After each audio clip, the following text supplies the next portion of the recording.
स्वागत है आप सभी का आपके अपने YouTube चैनल मेरा घर मेरा स्कूल में। और आज हम देखने वाले हैं क्लास 9th के लिए यहाँ पर जो प्रश्न बैंक के क्वेश्चन हैं उनका सॉल्यूशन आज के इस वीडियो के माध्यम से हम देखेंगे। और यहाँ पर आज हम देखने वाले हैं साइंस के जो क्लास 9th के साइंस से चैप्टर नंबर 2 अध्याय 2 के क्या हमारे आसपास के पदार्थ शुद्ध हैं, और इस पार्ट से जो भी क्वेश्चन अपलोड किए जा चुके हैं उनका सॉल्यूशन आज के इस वीडियो में हम देखने वाले हैं। तो चलिए स्टार्ट करते हैं और देखते हैं हमारे क्वेश्चन। और क्वेश्चन जो है ये हमारे हिंदी और इंग्लिश दोनों ही मीडियम में उपलब्ध हैं, ताकि दोनों प्रकार के विद्यार्थियों को यहाँ पर हल उनका देखने को मिल सके। तो चलिए स्टार्ट करते हैं। फर्स्ट क्वेश्चन है यहाँ पर 2 या 2 से अधिक पदार्थों का समांगी मिश्रण जो होता है वो क्या कहलाता है। 4 विकल्प आपके सामने हैं, विलयन, निलंबन, कोलाइडल या फिर उपरोक्त में से कोई नहीं। तो देखिए, जब 2 या 2 से अधिक पदार्थों का जो समांगी मिश्रण होता है उसे हम क्या कहते हैं, तो उसे हम कहेंगे कि वो विलयन कहलाता है। तो ऑप्शन फर्स्ट होगा यहाँ पर हमारा उत्तर। ए होमोजेनस मिक्सचर ऑफ 2 और more substance is called true solution. तो ऑप्शन फर्स्ट यहाँ पर हमारा उत्तर हो जाता है। चलिए बढ़ते हैं अगले क्वेश्चन की ओर। अगला क्वेश्चन है यहाँ पर ठोस विलयन का उदाहरण है, यानी कि दोनों ही चीजें जो हैं इसमें ठोस हैं, विलय विलायक दोनों ही ठोस रूप में है। तो ऐसा विलयन का उदाहरण कौन होगा? लोहा, पीतल, लकड़ी या फिर नमक का जली विलयन। तो देखिए, जहां पर दोनों ही ठोस है तो वहां पर हमारा उदाहरण आएगा मिश्र धातु का, और मिश्र धातु में के रूप में यहां पर दिया है हमें पीतल जो होगा ये हमारा इसमें उत्तर हो जाएगा। तो the example of solid solution is brass. तो ऑप्शन बी यहां पर उत्तर हो जाएगा पीतल। चलिए ये हमारा सही उत्तर होगा। बढ़ते हैं अगले क्वेश्चन की ओर। थर्ड क्वेश्चन है यहाँ पर आयोडीन का टिंचर प्रतिरोधी गुण रखता है और यह विलयन निम्नलिखित में से किसको घोलने पर बनता है।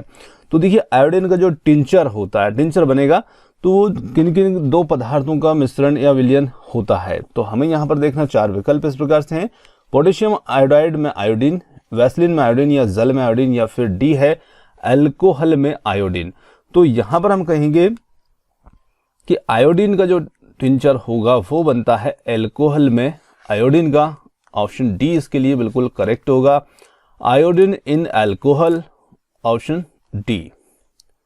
चलिए अगले क्वेश्चन की ओर बढ़ते हैं। अगला क्वेश्चन है यहां पर निम्नलिखित में से कौन सा रासायनिक परिवर्तन है। तो रासायनिक परिवर्तन को पहचानना है। यहां पर लोह धातु का पिघलना, लोहे में जंग लगना, एक लोह छड़ का मोड़ना, और डी है लोह धातु का एक तार खींचना। तो देखिए, जंग लगना जो होता है यहां पर ऑप्शन बी ये हमारा उत्तर होगा, लोहे में जंग लगना।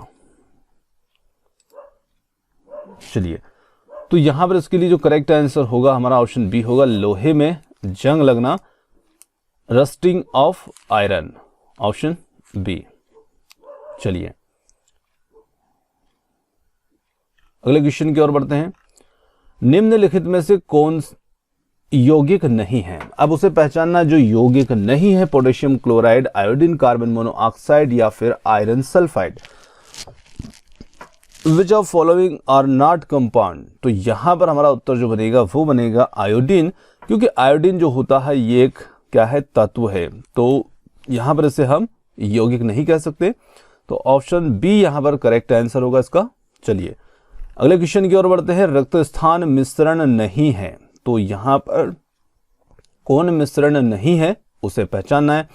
देखिए, खनिज है, समुद्र का जल है, इसी के साथ में साधारण नमक के क्रिस्टल है और दूध है। तो विच इज नॉट मिक्सचर।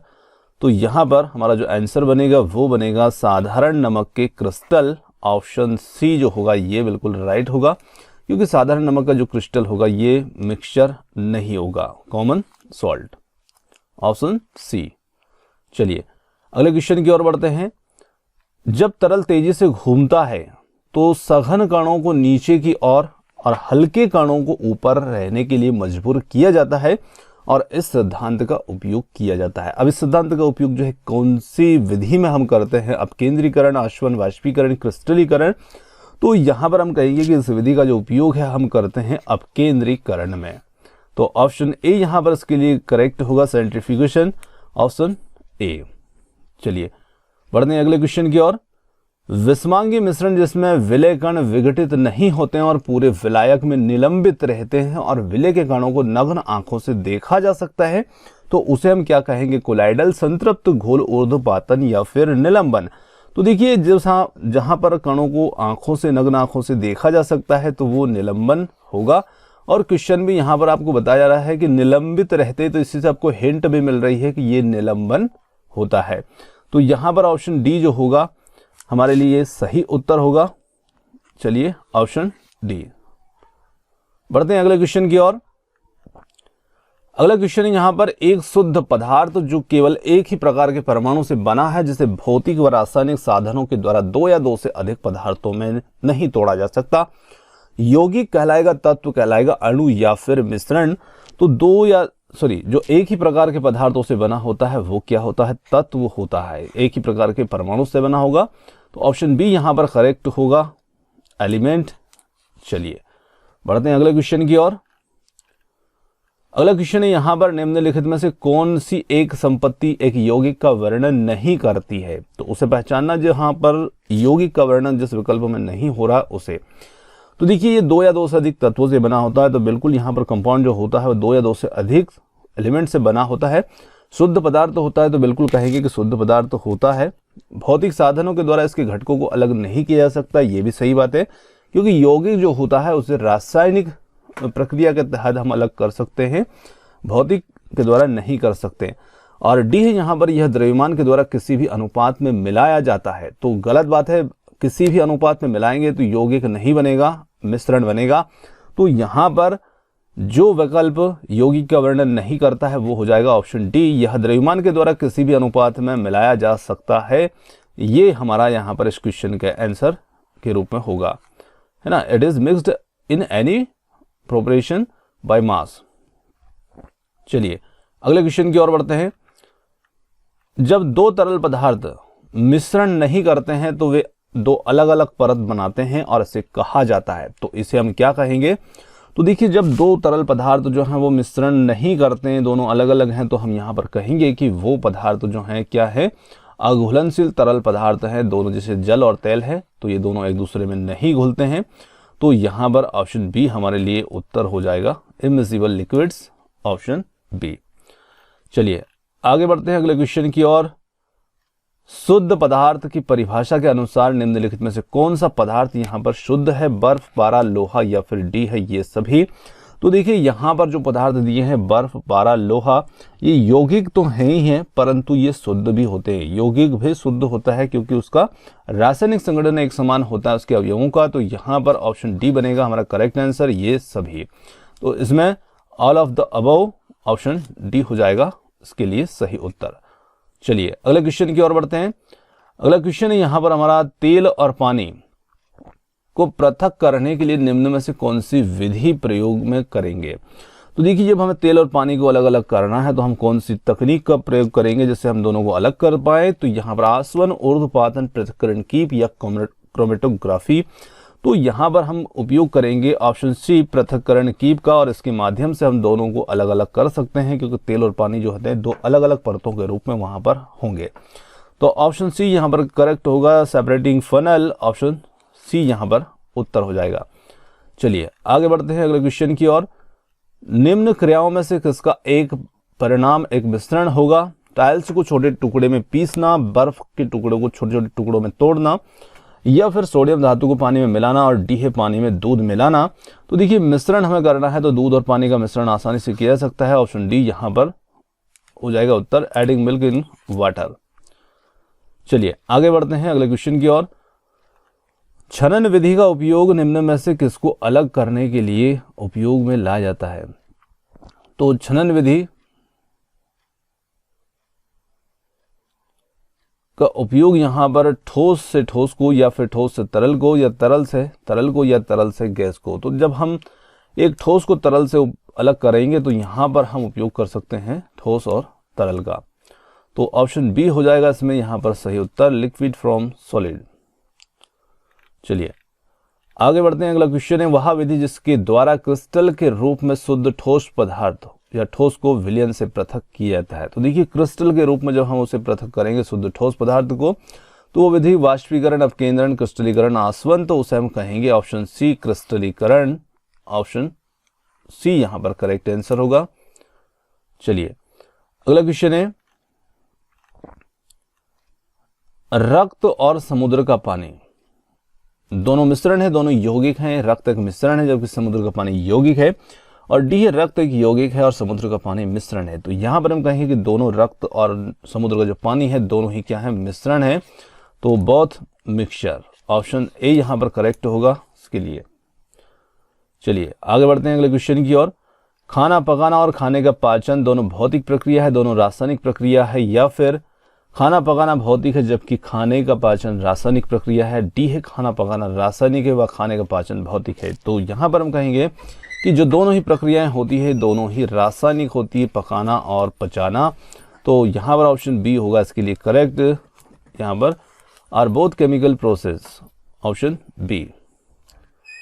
अगले क्वेश्चन की ओर बढ़ते हैं। निम्न में से किसके घटक एक निश्चित अनुपात में रहते हैं? मिश्रण, यौगिक, विलयन या फिर कोलाइड। तो हमने देखा कि जिसके घटक एक निश्चित अनुपात में होते हैं उसे हम कहते हैं यौगिक। ऑप्शन बी कंपाउंड कहा जाएगा, और ये हमारा सही उत्तर होगा इस क्वेश्चन का।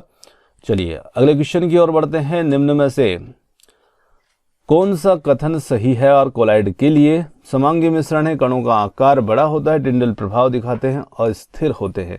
तो देखिए कोलाइडिक जो विलयन हुआ करते हैं उनमें टिंडल प्रभाव जो होता है वो देखने को मिलता है, और इनके कणों का आकार जो होता है वो निलंबन से छोटा होता है। तो ऑप्शन सी यहां पर होगा, show Tyndall effect. Option C यहां पर करेक्ट होगा इसके लिए। चलिए बढ़ते हैं अगले क्वेश्चन की ओर। अगला क्वेश्चन है यहाँ पर, निम्न में से किसे शुद्ध पदार्थ कहा जा सकता है? सोडियम क्लोराइड, शीतल पेय, एरोसोल या फिर मिट्टी। तो देखिए शुद्ध पदार्थ जो होता है वो कहा जाएगा सोडियम क्लोराइड को, NaCl को। तो सोडियम क्लोराइड यहाँ पर इसके लिए करेक्ट आंसर होगा। चलिए अगले क्वेश्चन की ओर बढ़ते हैं। अगला क्वेश्चन है, सेविंग क्रीम कोलाइडल घोल है, तरल में तरल का, तरल में गैस का, या फिर ठोस में तरल का, या डी है गैस में ठोस का। तो देखिए सेविंग क्रीम जो होती है ये उदाहरण यहाँ पर बनेगा गैस और द्रव का। तो गैस और द्रव यहाँ पर तो नहीं रखा है, तो गैस और द्रव को यहाँ पर दिया है तरल में गैस का। तो देखिए जो बी वाला होगा ये यहाँ पर सही हो जाएगा, क्योंकि तरल को हम द्रव भी कह सकते हैं। तो द्रव और गैस का है ना, ये हमारा उत्तर हो जाएगा। चलिए ऑप्शन बी यहाँ पर हमारा सही उत्तर होगा, गैस एंड लिक्विड। अब इसमें आपको एक बात ध्यान रखना है कि यहाँ पर जो गैस होगी वो परिक्षिप्त प्रावस्था होगी और माध्यम होगा यहाँ पर द्रव। तो इसको लिखना इस प्रकार से चाहिए था कि गैस और द्रव, है ना। तो क्योंकि गैस यहाँ पर प्रावस्था के रूप में है और माध्यम यहाँ पर द्रव है, तो ऑप्शन बी होगा उत्तर। चलिए बढ़ते हैं अगले क्वेश्चन की ओर। जिसके कण नग्न आंखों से दिखाई देते हैं, मिश्रण, कोलाइडल या फिर निलंबन, और डी है इनमें से कोई नहीं। तो ये जो क्वेश्चन है हमने पहले भी देखा कि नग्न आंखों से जिसके कण दिखाई देते हैं उससे तो हम कहते हैं क्या, निलंबन। तो यहां पर ऑप्शन सी करेक्ट होगा, निलंबन। Option C suspension.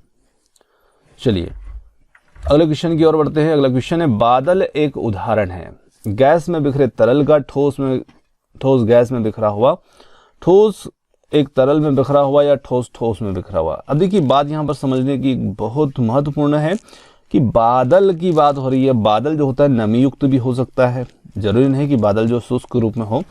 शुष्क में होगा तो वहां पर गैसें ही होंगी और धूल के कण होंगे, तो वो गैस ठोस का भी बन सकता है।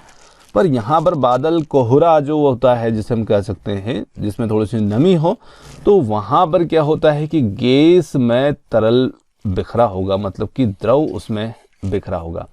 ध्यान रखिएगा बादल की बात होगी, और ये बादल नमी युक्त है, नम वाला बादल है। इसमें पानी के बादल को हम देखते हैं तो वो कैसा होता है, ठंडा बादल होता है, तो उसमें गैस होती है और पानी की वाष्प होती है। तो उस बादल की बात हो रही है। यदि यहाँ पर धुआं आ जाता है, इसी जगह पर धुआं आ जाता है, तो देखिए धुआं जो होता है ना, इसमें गैस और ठोस दो चीजें आ जाती है। यानी कि ये गैस और ठोस का होगा, क्योंकि धुएं में कार्बन के या अन्य धूल मिट्टी के कण हो सकते हैं जो कि ठोस रूप में होंगे। तो यदि धुआं आता है तो वहां पर ध्यान रखना है कि वो गैस ठोस का होगा, और बादल जो है कोहरा है, तो ये गैस में विखरित तरल का, यानी कि गैस में द्रव का। तो ऑप्शन ए इसके लिए करेक्ट हो जाएगा, लिक्विड डिप्रेस्ड इन गैस।